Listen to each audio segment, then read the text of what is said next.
السلام علیکم استاد جی، حضور علیہ الصلوۃ والسلام کے والدین جنت میں جائیں گے یا کہ نہیں؟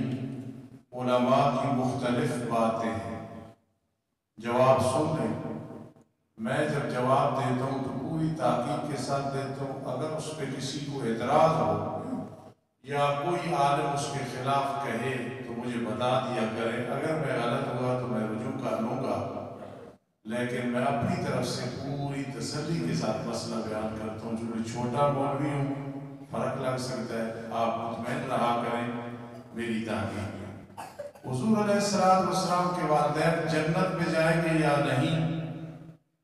آپ اٹل بات ذہن میں رکھیں، جنت میں جائیں گے، جنت میں جائیں گے انشاءاللہ، اس میں شک ہی نہ کیا کریں۔ بس دلائل آدمی وہاں دیتا ہے جہاں صاحب علم ہو، یہ حدیث وہ حدیث، یہ اعتراض وہ جواب۔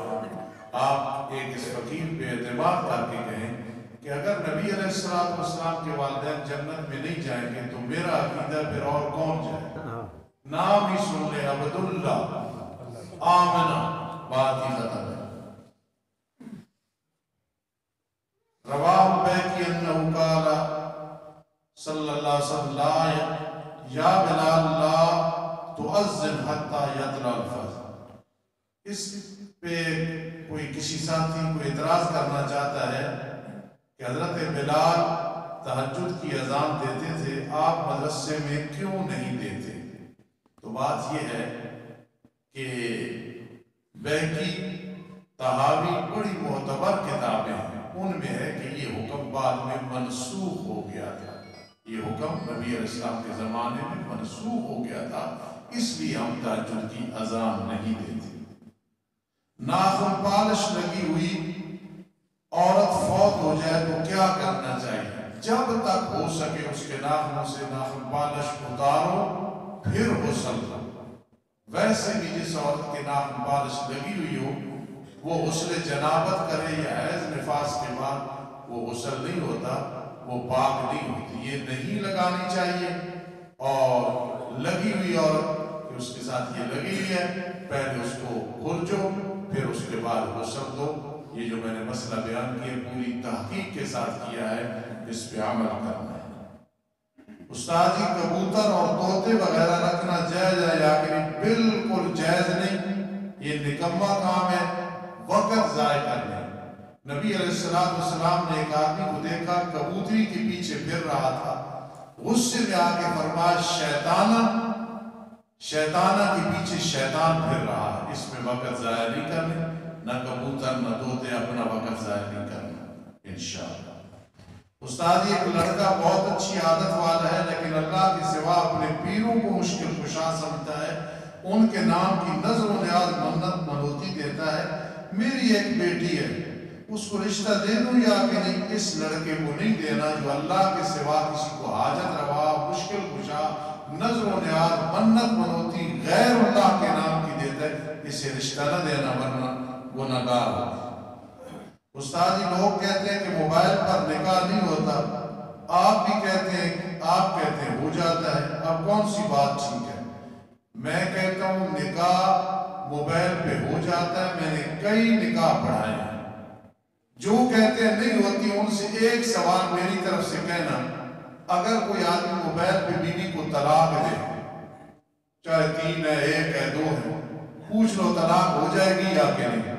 سارے کہتے ہیں طلاق ہو جائے گی۔ طلاق ہے گرہ کو کھولنا، گڑھ کو کھولنا، نکاح ہے گرہ لگانا، گڑھ لگانا۔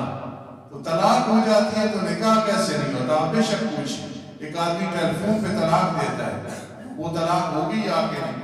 سارے مکتب فکر کہیں کہ ہو جاتی ہے طلاق ٹیلی فون پہ۔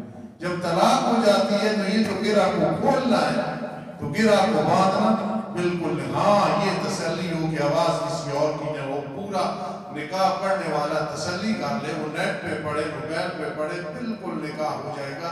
ہاں مجبوری ہو کہ وہ آ نہ سکے، اگر آ سکے کہیں دور کی بات نہیں ہے، پھر نکاح موبائل پہ نہیں پڑھنا۔ استاد جی ٹوتھ پیسٹ مسواک کے قائم مقام ہے یا کہ نہیں؟ نہیں بھائی، مسواک جو لکڑی کا ہے وہ سنت اسی سے ادا ہوگی، اس سے منہ تو صاف ہو جائے گا لیکن اس سے وہ مسواک والی سنت ادا نہیں ہوتی۔ استاد ہر وقت برے خیالات گناہوں کی چاہت رہتی ہے، دعا کریں اور کوئی وظیفہ بتائیں، درود ابراہیمی زیادہ پڑھو تو گناہ کی چاہت نہیں رہتی۔ استاد جی میں اگر اپنی بیوی کو اصل تنخواہ بتاؤں تو وہ فضل خرچی کرتی ہے، اگر میں یہ کہہ دوں میری تنخواہ کم ہے، جھوٹ بنے گا یا کہ نہیں؟ بالکل بنے گا۔ جھوٹ مذاق میں بھی جائز نہیں، تنخواہ بتاؤ ہی نہیں کہ بھائی جتنی بھی ہے، نہ بتانا بہتر ہے، کم بتانا جھوٹ بنے گا۔ اگر میت کے منہ میں مصنوعی دانت لگی ہوئی ہوں تو ان کا کیا حکم ہے؟ ان کو اگر میت کی بے حرمتی نہ ہو، اندر زخم نہ ہو، ان کو نکال کے کہیں پھینک دو یا رکھ دو، اور اس طرح قبر میں دفن نہیں کرنا۔ اگر مصنوعی دانت اتر سکتے ہیں تو پھر وہ اتارنے، نہیں اتر سکتے پھر وہ اس کو زخمی نہیں کرنا۔ چند سوال ہے، ایکسیڈنٹ میں یا کٹ کے یا گر کے کوئی آدمی فوت ہو جائے شہید ہوگا یا کہ نہیں؟ شہادت صغیر نصیب ہوگی، یہ بھی چھوٹی شہادت ہے۔ ایکسیڈنٹ خدا نخواستہ جسم کٹ گیا، اوپر سے نیچے گرا، جو 7 قسمیں شہید کی آتی ہیں، کسی کو بھی اعتراض ہو تو بعد میں پوچھ لینا، یہ شہید صغیر ہوگا۔ استاد اگر کسی عورت کے سسر کی نگاہ صحیح نہ ہو اس سے پردہ ضروری ہے یا کہ نہیں؟ بالکل ضروری ہے۔ خدا نخواستہ سسر کی نگاہ ٹھیک نہیں ہے، وہ عورت اس اپنے سسر سے پردہ کرے۔ اگر اس میں بھی کسی کو اشکال ہو تو بعد میں پوچھ لیں۔ استاد میری بیوی فوت ہو گئی ہے، جوان ہوں، رشتہ نہیں مل رہا، مجھے اپنے ایمان کا خطرہ ہے، گناہگار ہوں گا یا کہ نہیں؟ کوشش کرتا رہے، رشتہ مل جائے ٹھیک، اور کوشش کے باوجود نہ ملے تو کوئی حرج نہیں ہے۔ استاد نابینا آدمی جماعت کروا سکتا ہے یا کہ نہیں؟ اگر اسے پاکی طہارت سارا پتہ ہے اور جسم صاف رکھتا ہے، مسائل کا پتہ ہے تو کرا سکتا ہے۔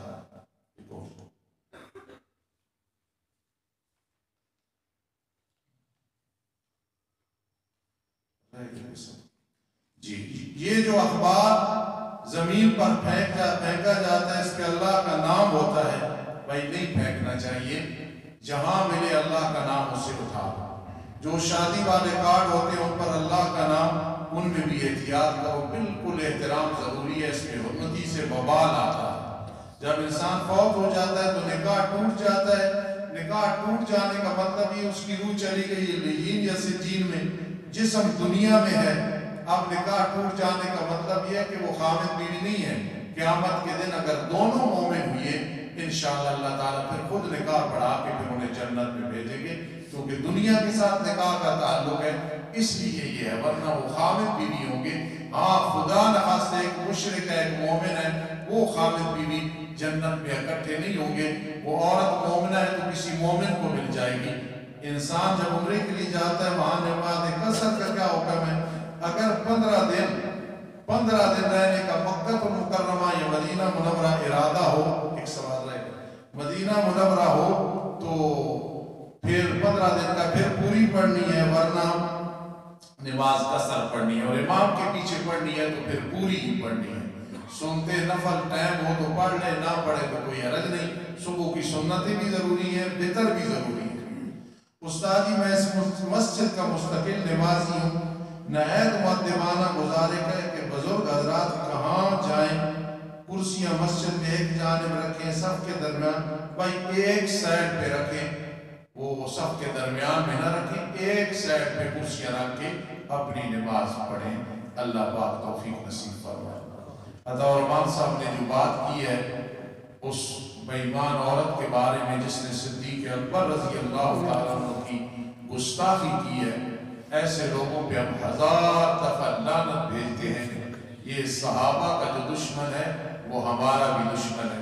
گالی گلوچ کے ہم قائل نہیں ہیں، لیکن اگر اس فقیر کو اللہ ایسا موقع دے، اور یقیناً آپ کو بھی، تو ایسے لوگوں کی زبان بدھی سے کھینچ کے اسفل السافلین میں ڈالنی چاہیے۔ ہم موجود ہیں، اہل سنت والجماعت مسلمان، بریلوی دیوبندی اہل حدیث، اور پھر ہمارے ملک میں صحابہ کرام کے خلاف جو زبان چلتی ہے، اللہ ہمیں توفیق دے اور ایسے لوگوں کو اللہ ہدایت دے ہدایت کے قابل نہیں تو تباہ و برباد فرمائے. سب کہو آمین. الحمدللہ رب العالمین والعاقبۃ للمتقین والصلاة والسلام علی رسول محمد وآلہ وصحبہ اجمعین. رب کائنات ہمارے خطیب صاحب نے جو کچھ بیان کیا ہمیں عمل کی توفیق نصیب فرما. پوری دنیا میں عدل و انصاف کا نظام رائج ہو جائے. اللہ ہمیں یہ سننے دیکھنے کی سعادت نصیب فرما. اللہ ہم سب کی مشکلات مسائب سے پوری دنیا کو مسائب سے نجات عطا فرما. مسئلہ کشمیر کا حل فرما. پاکستان میں جتنے مسائل ہیں اللہ سب کا حل فرما. اللہ ہمارا دین اس وقت مذاق بنا ہوا ہے. ہم سب کو دین حقہ پہ عمل کرنے کی توفیق نصیب فرما. اللہ ہمارے صغیرہ کبیرہ گناہ معاف فرما. ہماری چھوٹی بڑی ٹوٹی پھوٹی نیکیاں خدمتیں قبول فرما. اللہ ہم سب کو لمبی زندگی صحت والی عطا فرما. اللہ سب مسلمانوں کے رزق وسیع اور مبارک بنا. سب کی اولاد کی حفاظت فرما. جن کی اولاد نہیں انہیں اولاد عطا فرما. جن کے گھر اختلاف کی وجہ سے جہنم بنے ہوئی ہیں اللہ اتفاق اتحاد محبت کی ہوائیں چلا. جن بچوں اور بچیوں کے رشتے نہیں ہو رہے اللہ آسانیاں پیدا فرما. جن کے ہو کے اللہ مسائل ہیں ان مسائل کا حل فرما. اللہ ہم سب کا خاتمہ بالایمان فرمانا. عذاب قبر سے محفوظ فرمانا. اللہ اپنے فضل سے رحمت سے ہماری ہر مشکل کا حل فرما دے. ہر مصیبت سے نجات عطا فرما دے. ہمارے والدین اساتذہ بزرگ چھوٹے بڑے جو بیمار ہیں اللہ سب کو شفا عطا فرما دے. ہمارے بھائی کبیر صاحب کے ایک نواسا کل فوت ہوا. خصوصی دعا کریں اللہ اسے جنت الفردوس کی چڑیا بنا. ماں باپ کو لواحقین کو صبر جمیل عطا فرما. آمین یا رب العالمین برحمتک یا ارحم الراحمین. سبحان اللہ.